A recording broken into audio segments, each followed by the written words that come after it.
Tahir Ben Jelloun जे novel the sand child जो तबसरो निगार कलीम बुट।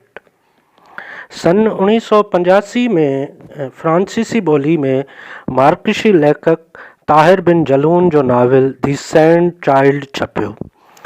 ईअं त हिन नॉविल जी कहाणी हाजी अहमद ऐं मोहम्मद अहमद नाले किरदारनि जे चोफेर फिरे थी, जंहिंमें हाजी अहमद खे 7 धीअरुनि जे औलाद खां पोइ जॾहिं 8हों ॿार ॼमे थो त हू ऐलान करे थो त खेसि हिन भेरे पुटाणो औलाद ॼाओ आहे ऐं हू उन जो नालो मोहम्मद अहमद रखे थो।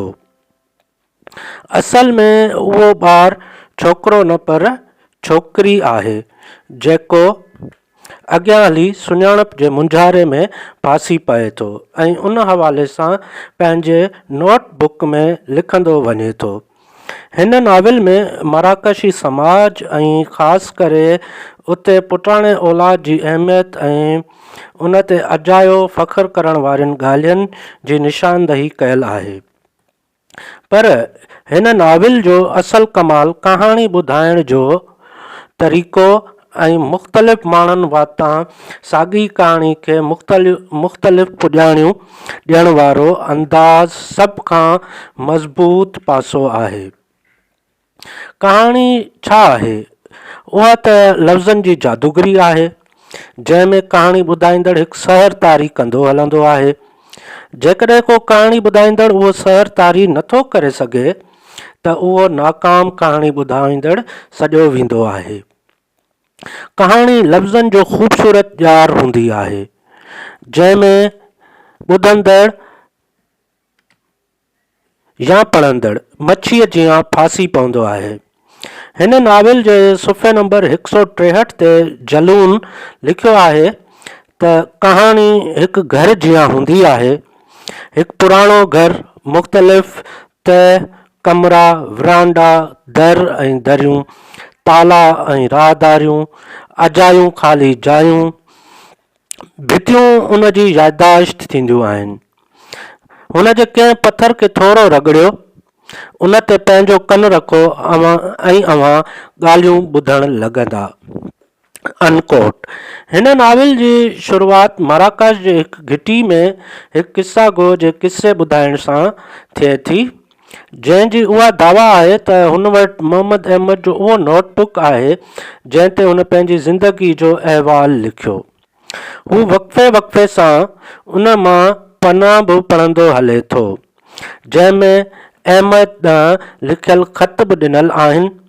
पर ओचितो मराकश में जिदत अचणु लॻे थी ऐं उहो इलाइक़ो जिथे सॼो ॾींहुं किस्सा गो, शाइर, मुसविर ऐं ॿियनि धंधनि धाड़ियुनि वारा माण्हू वेहंदा हुआ, उहो ज़ोरी ख़ाली करायो थो वञे, जंहिंखां पोइ किस्सा गो जो मौत थी वञे थो ऐं कहाणी अध में रहिजी वञे थी। उन किस्सा गो खे ॿुधण लाइ केतिरा ई माण्हू गॾु थींदा हुआ, पर जीअं त हाणे कहाणी अध में रहिजी वञे थी, इन करे माण्हुनि जो तजसुस वधी वञे थो ऐं मुख़्तलिफ़ माण्हू पंहिंजे हिसाब सां कहाणी खे अॻियां वधाइनि था। जिन में सभिनी खां पहिरीं अहमद जी ज़ाल फातिमा जो हिकु माइटु कहाणी ॿुधाइणु लॻे थो। अहमद जेको छोकिरी हूंदे बि पीउ जी ख़ुशीअ लाइ छोकिरो थी पए थो ऐं जंहिंजे करे हुन जो रवैयो सख़्तु थी वियो नाले छोकिरी सां शादी करे थो, जेका मिर्गी जी मरीज़ हुजण सां गॾु हिकु टंग खां बि जॾी आहे ऐं अहमद जे ज़ुल्म जे करे मरी वञे थी। हुन जो माइटु वरी चए थो त उहो किस्सा गो कूड़ो हो ऐं उन माण्हुनि खे अहमद जे हवाले सां तसवराती ऐं घड़ियल किस्सो ॿुधायो। असल ॻाल्हि जी ख़बर रुगो हुन खे आहे, पर उहो किस्सो बि अध में रहिजी वञे थो। वरी इलाइक़े में तब्दीली अचे थी ऐं जेको आहे सो उहो किस्सो उते ई रहिजी वञे थो। उन खां पोइ ॻाल्हि अॻियां वधाइण लाइ हिकु होटल ते 2 पोड़ा ऐं 1 पोड़ी वेही उन ॻाल्हि खे वरी अॻियां वधाइनि था।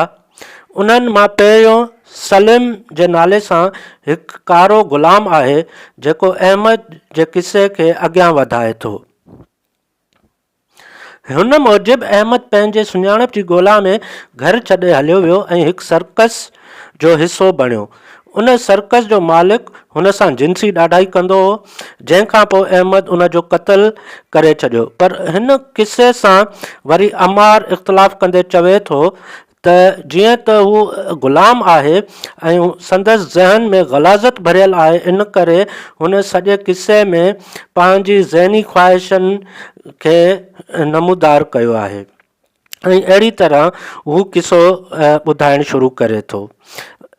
टियों भेरो वरी उन सां फ़ातिमा नाले औरत एतिराज़ थी करे ऐं उहा चवे थी त हू बि किसो सही न ॿुधाए रहियो आहे। ईअं साॻिए किसे खे मुख़्तलिफ़ कहाणियूं मिलंदियूं वञनि थियूं ऐं मुख़्तलिफ़ पुॼाणियूं मिलंदियूं वञनि थियूं, जंहिंखे असां सिंधी में चवंदा आहियूं जेतिरा वात ओतिरियूं।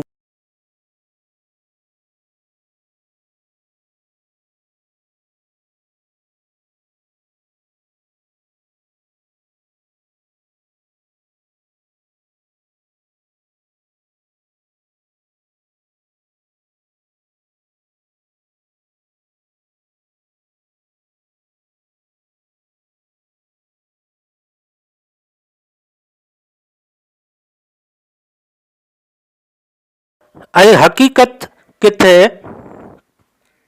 मिसार जी वेंदी आहे ऐं बाक़ी वञी रिवायतूं बचंदियूं आहिनि, जेके मुख़्तलिफ़ माण्हुनि वातां असां ताईं मुख़्तलिफ़ रुखनि सां पहुचंदियूं आहिनि, जिन मां असां उहो फ़ैसिलो न करे सघंदा आहियूं त उन्हनि में केतिरो सच आहे ऐं केतिरियूं घड़ियल ॻाल्हियूं आहिनि। जॾहिं त कंहिं कहाणी किसे या दास्तान जो को हिकु रूप न हूंदो आहे ऐं उहा कहाणी अणॻणिया रूप वठंदी रहंदी आहे, उन जो समूरो दारोमदार उन किसा गो ते आहे जेको अव्हां खे कहाणी ॿुधाए रहियो आहे। ताहिर बिन जलून जो ही नाविल अफ़साने जो ऐं कहाणी ॿुधाइण जो हिकु मौजो आहे, जंहिंखे वरी वरी पढ़ण ते दिलि चए थी।